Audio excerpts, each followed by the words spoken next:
Détendez-vous sur Radio Clédou. Partout où vous êtes, à la maison, dans vos lieux de loisirs. Branchez-vous sur le dynamisme. Radio Clédou. Radio Clédou. 101.2.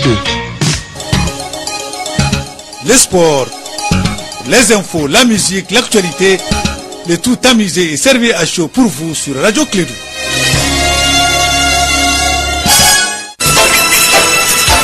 Radio Clédou, le journal avec Sotelma Malitaire. Mesdames et messieurs, fidèles auditeurs, une condition de clôture matinale, ceux qui sont déjà là depuis les premières heures, ceux qui arrivent pour tout à l'heure, ceux qui nous parlent au vol, si vous entendez ma voix, vous êtes sur Clédou, vous avez fait le meilleur choix. Nous sommes aujourd'hui lundi, 3 décembre de l'an 2018, il est 7h en temps universel, vous allez suivre le journal première édition de la matinale. Et une présentation de Bakary Sekoussi. C'est Bakary, bonjour, bienvenue et très bonne semaine. Oui, merci à toi Abdoulaye et bonjour à toutes et à tous, bienvenue. Cette première édition de Clédou Info. Aujourd'hui, nous sommes le lundi 3 décembre 2018. La mort donc annoncée de Katiba, donc d'Arsandine. Il s'agit d'Amadou Koufa, donc fait polémique malgré donc la précision donnée par la France et le Mali. Kassim Traoré donc a interrogé quelques sceptiques et quelques opportunistes également, optimistes également. Donc par rapport donc à la mort donc de cet homme, on en parlera tout à l'heure. Et puis soutenir toutes les actions tendant à promouvoir l'art, la culture, l'esprit de citoyenneté et de démocratie dans notre pays. C'est l'objectif recherché par l'association Jeunesse Art donc qui était donc devant la presse cette fin de semaine. Vous allez attendre dans ce journal Aboubakar Kamara, il est le secrétaire général de la Jeunesse Art. Il sera interrogé par Etienne Niaré. Nous parlerons une fois de plus de l'art avec le monde de la photo. Interbiennale photographie est dénommée Photo Art va se tenir dans notre capitale à partir du 6 décembre et c'est là jusqu'au 17 janvier. On vous donnera tout à l'heure l'information. L'actualité internationale, le ministre de la Justice au niveau du Sénégal a annoncé vendredi que certains prévenus pourraient être équipés d'un bracelet électronique dès 2019. Et puis le président de la commission de l'UEA presse Bujumbura de ne rien faire en tout cas pour compliquer une crise qu'il est déjà bien assez dans une déclaration. C'est par rapport donc à cette décision donc d'interpeller certaines personnalités de ce pays par rapport donc à l'assassinat de leur ancien président. On en parlera également. C'est le titre de ce journal de développement dans un instant avec Bakary Cissé.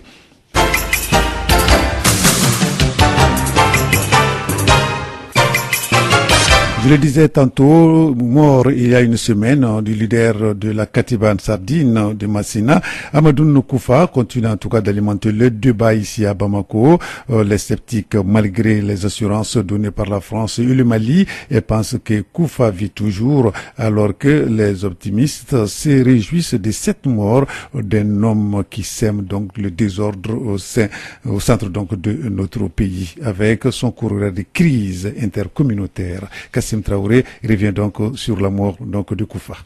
Une journée dominicale mouvementée. Au niveau des mairies, les échanges et les causeries portent sur l'assassinat de Amadou Koufa. Ils ont tué Kadhafi, tout le monde a vu les preuves avec les photos à l'appui. Saddam Hussein, lui, il a été pendu, tout le monde l'a vu. Mais à ce qui concerne pour Amadou Koufa, quand même s'il est si bien dit mort, ça nous arrange et nous aimons bien pour notre nation. Mais on n'a pas vu de preuves à l'appui, ni rien. Quand même, il devrait montrer son image si bien dit mort. Ah, c'est lui, Amadou Koufa, et il est mort. Voici la photo. C'est ça qui était bon. Dans les grains, les tonjons de Dabougou, c'était le rétro de l'actualité avec l'assassinat de Koufa en toile de fond. Je m'appelle Jérémy Diarra. Bon, par rapport à la mort de Koufa, moi quand même j'ai fait confiance. Les militaires là, il y a des militaires au front qui ont confirmé comme quoi il est mort. On dit que même sa famille a confirmé sa mort. Donc là, quelqu'un peut faire confiance à cette information. Le fait qu'on n'a pas vu son corps, cela ne veut pas dire qu'il n'est pas mort. On a vu beaucoup de gens qui sont morts au front, on n'a pas vu leur corps. On ne sait pas pour quelles raisons ils n'ont pas voulu montrer son corps. Amadou Koufa, il a fait à peu près 5 ans au nord du Mali. Là. On n'a jamais dit comme ça qu'il est mort. Donc si aujourd'hui on vient dire qu'il est mort et avec vraiment des preuves souvent, je peux croire qu'il est mort. C'est pas comment, je suis très content. Ma joie est immense parce que c'est quelqu'un qui nous a vraiment posé trop de tort. C'est émotif en réalité, c'est émotif. Au-delà du malien moyen, le sujet intéresse les cadres. Amadou O Diallo, directeur du journal Kibarou, édité en langue nationale bamanankan. Le changement de gouvernance dans la région de Mopti, gouvernance administrative et gouvernance militaire, montrait déjà depuis un certain temps la décision de l'armée du Mali en découdre avec ce monsieur. Le gouverneur de Mopti, c'est un officier de renseignement. Il n'est pas là pour rien. Et en même temps, il est venu avec un nouveau commandement militaire à Mopti, dans la région de la 5e région. Ça veut dire que le gouvernement malien avait déjà annoncé la couleur. Les renseignements ont localisé, géolocalisé exactement là où il peut se trouver et comment faire. Et j'ai dit, l'opération pouvait être menée sans la participation de Barkhane. Malgré les assurances données par la France et le Mali sur la mort de Koufa, le chroniqueur Adam Cham se veut vigilant. Et dans la doxa djihadiste, en général, ils n'occultent pas la mort d'un moujahidine parce que pour eux, c'est un martyr. Donc s'ils disent qu'il a été remplacé, ça veut dire qu'ils acceptent qu'il est mort. Et or, tout le problème aujourd'hui, c'est d'avoir la confirmation de la mort de Hamadoun Koufa. Rappelez-vous, sur Abou Zeid, il a fallu des mois et des mois pour que le test ADN confirme que c'était lui et que les Français reconnaissent effectivement que c'était Abou Zeid. Koufa n'est pas seul et sa mort ne saurait être une victoire contre le terrorisme. Merci Kassim Traoré. Nous allons donc parler de la justice encore. La cour d'assises de Bamako donc se poursuit dans l'affaire Mariam Diallo. Le mari a été condamné à 10 ans de prison. On se rappelle que Mariam a été tuée à 37 coups de couteau par son mari dans la nuit du 4 au 5 février 2014. L'affaire a été donc jugée par la cour d'assises de Bamako. Mais donc cette peine est minime selon les parents de la victime. Nous allons écouter Bala Mariko. Il nous explique pourquoi il pense que la peine est minime. J'ai été choqué, indigné de savoir que la justice de mon pays donne un quitus aux hommes qui battent les femmes en disant que si jamais vous les tuez, vous n'en prendrez que 10 ans. La justice de mon pays a donné comme valeur à la femme, l'âme de la femme ne fait que 10 ans aujourd'hui. Je suis choqué, indigné. Aujourd'hui, le cas Mariam est un peu particulier parce qu'elle a été poignardée plus d'une trentaine de coups. Est-ce que vous avez des moyens de revenir sur cette justice ou si la Cour ne va pas dans le même sens que vous, qu'est-ce que vous allez faire? Alors, on espère sincèrement que le pouvoir de cassation sera accepté par la Cour suprême. En ce moment, on fera un plaidoyer, un lobbying pour que une vraie justice puisse être rendue. Madame Diallo est un symbole. Ce n'est pas que nous, ce n'est pas que sa famille. Madame Diallo représente aujourd'hui toutes les femmes en général victimes de tout ce qui est brimade, tout ce qui est viol, coups, assassinat, tout ce qui s'ensuit. Elle est un symbole de tout ça. Donc le cas Mariam Diallo doit obligatoirement être un cas d'école. Il est inconcevable qu'une jeune femme soit tuée 37 coups de couteau devant son enfant, 14 mois. L'enfant a vu sa mère baigner dans le sang et que les juges décident. Je ne sais pas quelles circonstances atténuantes ils ont trouvé. Au contraire, il y a des situations aggravantes que les juges trouvent le moyen de donner que 10 ans. Donc là, propos recueillis par Kassim Traoré. Ce qui va nous conduire à l'actualité internationale. Alors, je le disais dans les titres, le ministre de la Justice, nous sommes au Sénégal, a annoncé vendredi dernier que certains prévenus pourraient être équipés désormais d'un bracelet électronique de 2019. C'est une alternative à des cas précis de détention préventive dans le cadre d'un contrôle judiciaire et hors affaire de terrorisme. En tout, 300 suspects attendent leur jugement en prison depuis plus de 3 ans. Ce bracelet électronique, c'est la solution du gouvernement à de longues détentions dans l'attente d'un procès. Dans une déclaration, le président de l'Union, de la Commission de l'Union africaine demande à Bujumbura d'éviter de prendre des mesures qui pourraient compliquer le règlement des conflits. La déclaration de Moustapha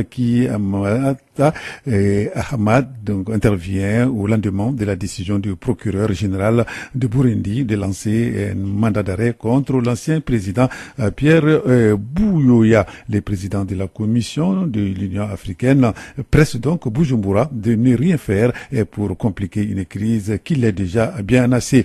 Dans une déclaration, Moussa Faki demande à l'ensemble des acteurs concernés, autrement dit aux autorités burundaises, de s'abstenir de prendre des mesures, y compris judiciaires, de nature à compliquer la recherche d'une solution à la crise.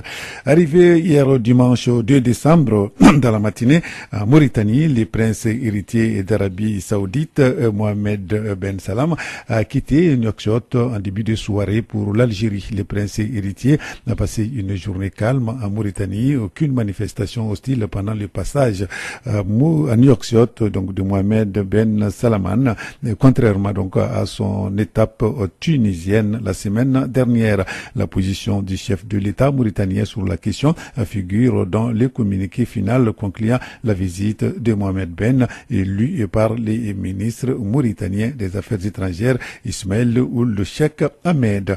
En Somalie, l'élection du président de l'État du Sud-Ouest a été repoussée au 19 décembre prochain. La commission électorale régionale a déclaré le week-end dernier que la région n'était pas suffisamment préparée. C'est la troisième fois que le vote est ainsi décalé dans un contexte de tensions toujours plus fortes entre les différentes régions et le gouvernement fédéral à Mogadiscio. Le vote était initialement prévu, il faut le rappeler, le 17 novembre. Il a été ensuite repoussé au 28 novembre, puis au 5 décembre avant d'être reporté une nouvelle fois ce week-end. Donc ça sera jusqu'au 19 décembre prochain. Il faut dire que le processus électoral a été perturbé dès le départ.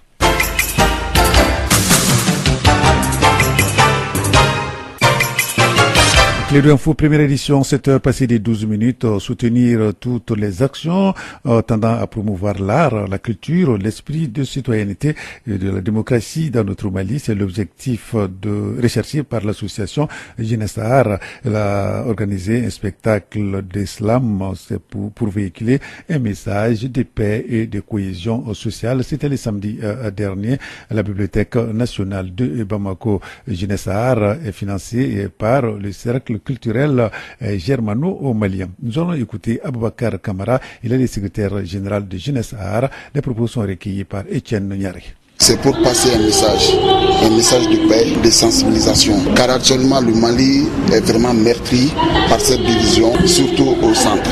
Par exemple, le problème entre les Dogons et les Peuls est un problème vraiment récurrent et qui devient de plus en plus urgent à résoudre en quelque sorte. Donc le but surtout de ce spectacle, c'est de lancer ces messages que la paix est possible. D'ailleurs, dans certains textes, on voit que certains slameurs ou slameuses avancent qu'on n'est même pas divisé. C'est juste qu'on a quelques petits problèmes qu'on doit résoudre pour vraiment qu'on ait un pays apaisé. Non, le contenu est surtout positif parce que pratiquement dans ce monde, pour aller de l'avant, il faut plutôt se baser sur le positif.